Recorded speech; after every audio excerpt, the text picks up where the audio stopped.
guys! Today is my second day of tutor. Ayan, samahan niyo ako. Papunta na ulit tayo sa bahay nila. Hey again, Fox! Welcome sa A Day in My Life as a college tutor na may isang estudyante lang. Pero parang buong klase kung magtanong. Yes po, bakasyon ngayon. Pero hindi ibig sabihin, tambay lang. Kumuha ako ng 2 hours tutoring job. Kasi sayang ang walang ginagawa, di ba? Tawag dito, Discard 101.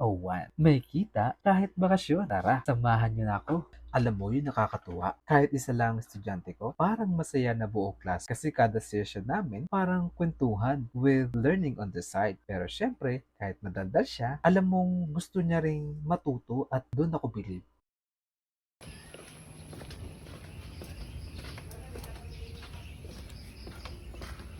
Bahay nila. Good morning. Ito yung aso. Oh, cute. Yay! Ang laki ng tainga ma. So, ayan. Dito ako sa bahay nila. Savannah. Hey, Savannah. Kumusta ka, Savannah? Okay lang. Ayos ang tulog pa. Alam nyo ba, mahalagang kumustahin muna natin ang isang bata bago simulan ang ating aralin. Baka may pinagdadaanan siya, pagod o inaantok pa. Sa pamagitan ng simpleng pangungumusta, malalaman natin kung handa na ba siyang matuto at makilahok. Kapag maayos ang pakaramdam ng bata, mas aktibo ang kanyang pag-iisip at mas madali niyang matatandaan ang mga aralin. Isa rin itong paraan upang iparamdam na mahalaga siya at may nagmamalasakit sa kanya na siyang pundasyon ng mas makabuluhang pagkatuto. Multiply by 2. Really to? Recite. Sa ulo mo na. Sige. Go. Go. Titingnan natin siya. 2 times 1. 2. 2 times 2. 4. 2 times 3. 6. Yun. Ang ano mo, halimbawa, lagi mong tatanda, para ka lang nagpa-plus. Halimbawa, 2 plus 2, 4. Plus 4, 4 plus 2 equals 6. 6 plus 2 equals 8. 8 plus 2 equals 10. 10 plus 2 equals 12. Gets? Yun yung pattern mo ha. Para yun yung mga teknik ng mga malulupit. The jokes. 2 times 0. Ito nga, recite mo nga. 2 times 0 equals 0. 2 times 1 equals 2. 2 times 2 equals 4. 2 times 3 equals 6. 2 times, 4 na tayo. 2 times 4 equals 8. 2 times 5 equals 5. No. 8 na diga ang sagot mo. 2 times 4 equals 8. 2 times 5, ang sagot mo ay 5. 5 ba? Oo. 2 times 5? 10. Ayun, very good. 2 times 6 equals 16. No. 2. Ang 10, dagdagan mo ng 2. 12. Oh, yun. 2 times 6 ulit. 2 times 6. 2 times 6 equals 12. Yun, very good. 2 times 7. 2 times 7 equals 12 yung last. 14. Yes, very good. Very good. Ang galing. Kukuha mo na. Paano kasunod? 12. 14. 2 times 8 na. 2 times 8 equals 17. Kulang ng isa. 18? Yun. Okay, next. 2 times 10 na. Ah. 2 times 10 equals 20. Yun. Isa pa nga. Kailangan perfect. Sige. Kaya mo yan. Okay. Simula tayo. Ulitin natin. Tapos, susunod tayo sa, ito kasi. Diba? Alam mo ha? 2, 4, 6, 8, 10, 12. Nakakalimutan ko kasi yung mga ganito nakakalito. Oo. Nakakalito nga yun. Ito, tignan mo. Skip by 3. Kita mo 3, 6, 9, 12, 15, 18, 21, 24, 27, 30. Parang nag-a-add ka lang din lang ng 3. Ano ba? Tignan mo. 3. 3 plus 3. 3 plus 3. 6. 6. So, ito ang sagot. So, ang sagot mo na to. So, 6. 6 plus 3. 9. 9. Ayan, very good. Tapos, di ba ito na ang sagot? Tapos, 9 plus 3. 12. Ay, ito pala. 12. Ganun lang. Pababa. Gets? Para hindi ka malilito. 3.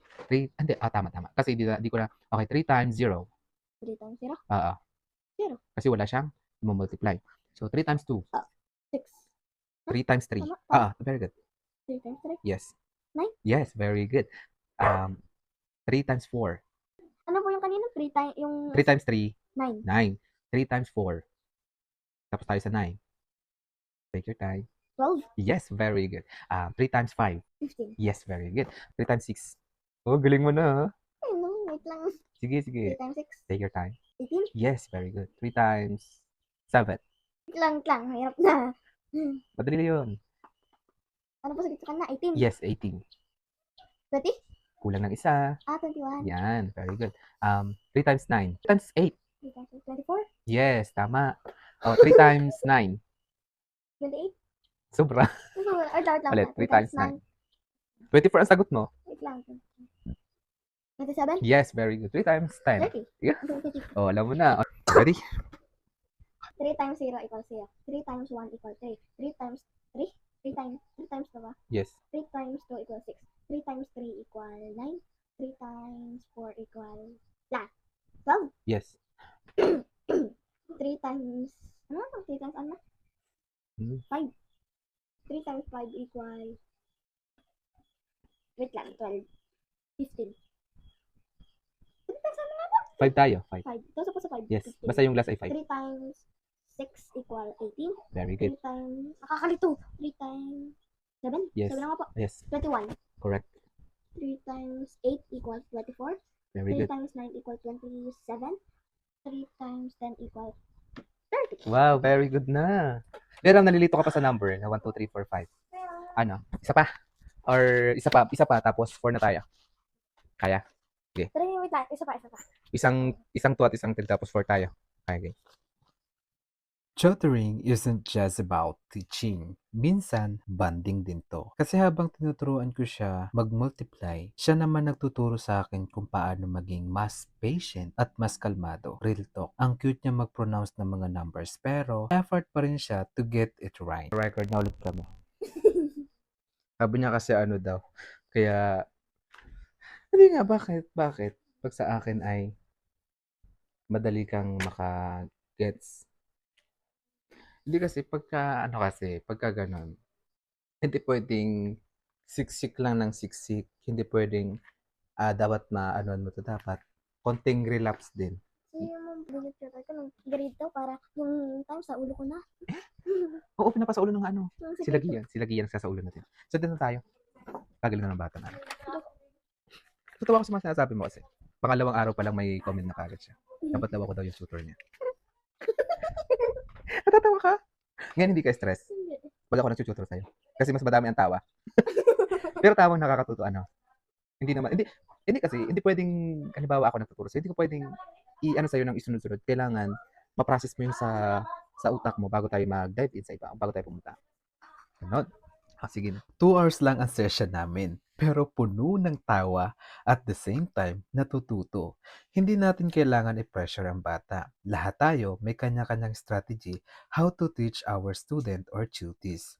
Pag masaya ang student mo, mas nakaka-inspire magturo.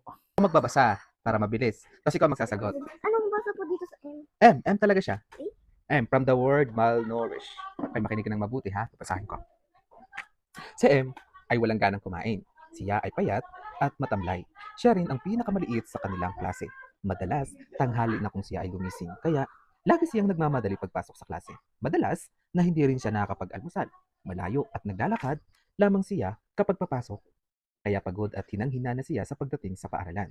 Inaantok siya at hindi niya maunawaan ang kanilang aralin. Sa palagay mo kaya, bakit kaya hindi niya maunawaan ang kanilang aralin? Dahil hindi siya natutulog ng aga. Tapos, At hindi din siya nag-aaral. bukod sa nag-aaral, hindi nag-aalmusal. Kasi alam mo, kapag lagutom tayo, hindi nagpa-process yung mind na, yung utak natin kapag gutom tayo, pansin mo, nahihilo lang tayo kasi wala tayong iniisip kundi pagkain. Pero kapag busog ka, kaya ikaw pumasok ka ng laging may laman ng tiyan. Okay? Inaantok siya at hindi niya maunawaan ang kanilang aralin. Sa tahanan, kanin na may sabaw na tubig at asin lang ang tanghalian niya dahil sa kahirapan ng kanilang pamilya. Nagkasakit si M at sinabi ng doktor sa Barangay Health Center na siya ay may malnourished o kulang sa Nutrition. nutrisyon. So ano ang ibig sabihin ng malnourished? Nutrition. Kulang sa nutrition. Yun. Ngayon, ano ang itsura ni M? Matamlay. Matamlay tapos payat. Ito. Siya ay? Totoo. Hindi pala sa... Oh, dito tayo. Siya ay, tama sagot mo. Matamlay, siya ay payat at matamlay. Tama. Ano kaya ang pakiramdam niya? Nahihilo. Yun, very good. Dahil, Nagsusuka. bakit kaya siya nahihilo? Kulang sa nutrition. Kulang sa nutrisyon. At saka, Hindi nakain ng yun, very good. Ano ang karamdaman niya? Ito sa, Mahina. hindi sa dulo. Anong sinabi ng doktor? Kulang sila sa nutrition. Yun, magaling. Dalawa yung sagot ng nutrition. Ano ang kulang sa kinakain ni M? Di ba, ang ulam niya ay, Mga gulay. yun. Ikaw ba kumakain ka ng gulay? Hindi. Yan, dapat kumain ng gulay. Para, Malunggay lang. oo, gulay na din yun. Tsaka ako kasi. Alam mo, ang galing mo na dito. Ang galing mo sa mga ganito, sa mga reading comprehension. Yun ang napansin ko sa'yo. Ibig sabihin, you are literate. Yeah, very good talaga siya. Ano ang malnutrisyon? Sipiin ang word map sa iyong kwaderno. Paano mo masasabing malusog ang isang bata? Ilarawan ang malusog na bata ayon sa pagkakaunawa. O daw, ang malusog na bata, magbigay ka ito, kunyari dito, magbigay ka ng, may papagawa si teacher ng ganito. Kunyari, malnutrisyon, ipaliwanag mo daw kung ano yung malusog na bata. Malusog na bata? Oo. Kung paano nagiging malusog na bata? Hindi, paano yung malusog na bata? Yung pagkakaunawa mo sa kanya. Pag malusog. Pag ikaw ba malusog, magkakasakit ka ga? Hindi. O hindi. Hindi, ano kaya pwedeng sagot dito? Hindi sakitin. Tama. O ano pa? Bukod sa hindi sakitin. Lagi siyang nakain ng gulay. Yun. Ano pa? Dalang lang. Dalawa na lang. At hindi siya lagi nagpo-phone. Nag? Sa cellphone. Yun. Very good. Isa na lang. Isa na lang. Ano kayo pwede? Natutulog ng? Maaga. Yun. Galing. Very good. Yun. Ganun ha pag pinasagot ka nito. Ito kasi, ilarawan ang malusog na bata ayon sa iyong pagkakaunawa. Basahin mo to. Ikaw siya nagsasagot mo dito. Okay? Okay. Balik ka ng maayos ha. Leron, leron sinta, buko ng papaya, dala-dala buslo, sisidla ng bunga, pagdating sa dulo, nabali ang sanga, kapus kapalaran, humanap ng iba. Sige nga ikaw. Ikaw naman. Nakuha mo ba yung tono ng kanta? Madali lang, kanini, lalayo ka eh. Lit-lit, pinalayo ka. Hindi ka nakita sa ating may wagang cameras. Okay, go. And, leron, leron sinta, handa, awit. Oo nga, basahin mo to. Leron sinta, buko ng papaya, dala-dalay buslot, sisinda ng bunga, pagdating sa duloy, nabali ang sanga, kapos kapalaran, humanap ng iba. Very good. Tagaling. Maglaro tayo? Maglaro tayo ng bahayan. Ayusin. Ayan. Guys. We're about, tapos na yung oras namin. And, halika dito. Tatanungin ko siya kung kaya niya pa. Kamusta? Kaya mo pa? Oo, hindi. Kaya mo pa? Hindi kasi kapag hindi mo na kaya, ay di relax na natin yung mind mo. Kasi kapag nag-aral pa tayo hindi mo na matatandaan yung mga pauna. Pahinga muna. Sige, pahinga muna tayo. Pahinga muna kami kasi guys, hindi natin pwedeng siksikin yung mind ng isang bata. Parang lang yan eh, parang lalagyan. Pag pinunong-pinuno, di ba, nasisira. Wala lang din yung mga inaaral natin. Ganun yun. Hindi ako expert ha. I'm not a doctor. Pero yun nga pinag-aralan namin. And that's a wrap for today. Masyado nang mahaba ang video ko. So marami pa kami pinag-aralan din sa bana math. So hindi ko na isasama. Hindi man madami ang estudyante ko pero sulit naman ang bawat minuto. Sabi nga nila, hindi sa dami ng tinuturuan nasusukat ang epekto mo, kundi sa paraan ng pagtuturo mo. One student, one heart, one future. Ganun.